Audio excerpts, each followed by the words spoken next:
ఏదైతే మహానాడు ఈ నెల 27, 28, 29 3 రోజుల్లో జరగబోతుందో దాన్ని నెల్లూరులో చేసే విధంగా గౌరవనీయ ముఖ్యమంత్రి, తెలుగుదేశం పార్టీ నేషనల్ ప్రెసిడెంట్ అయిన నారా చంద్రబాబు నాయుడు గారు, అదేవిధంగా నేషనల్ వర్కింగ్ ప్రెసిడెంట్ లోకేష్ గారు, అదేవిధంగా మన యొక్క Andhra Pradesh state president, Telugu Desam party president గారు అందరూ కలిసి నెల్లూరులో ఈ యొక్క మహానాడుని కండక్ట్ చేస్తామని తెలియజేయటం, దాని మీద ఇక్కడున్న మంత్రివర్యులైనటువంటి రామనారాయణ గారు, అదేవిధంగా శాసనసభ్యులు, అదేవిధంగా మిగతా సభ్యులు అందరూ కలిసి, అదేవిధంగా పార్టీ ఆఫీస్ నుంచి యాక్చువల్గా ప్రతినిధులు రావడం జరిగింది.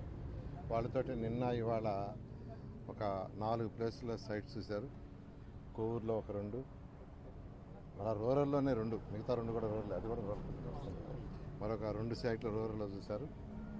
వీటిలో ఏదనేది యాక్చువల్గా పార్టీ సెంట్రల్ ఆఫీస్కి ఇన్ఫర్మేషన్ ఇచ్చి ఏదైతే వాళ్ళు నిర్ణయిస్తారో దాంట్లో యాక్చువల్గా ఈ మహానాడు కండక్ట్ చేసేట్టుగా, దీనికి అందరూ కలిసికట్టుగా చేసే విధంగా యాక్చువల్గా ఈరోజు ముందుకు పోతున్నారు.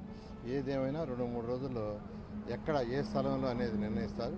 అది నిర్ణయించిన తర్వాత పార్టీ కమిటీలు వేస్తుంది, డిఫరెంట్ కమిటీస్. అంటే అక్కడ ఏర్పాట్ల కమిటీ కావచ్చు, లేదా ట్రాన్స్పోర్ట్ కమిటీ కావచ్చు, ఫుడ్ కమిటీ కావచ్చు, డిఫరెంట్ కమిటీని వేస్తారు. ఆ కమిటీస్ వేసిన తర్వాత ప్రతి కమిటీ ఎవరి విధులు వారు నిర్వహిస్తూ ఇక్కడ నెల్లూరులో జరగబోయే ఏదైతే మహానాడు ఉందో అది చరిత్ర సృష్టించేట్టుగా ఇప్పుడే మన యొక్క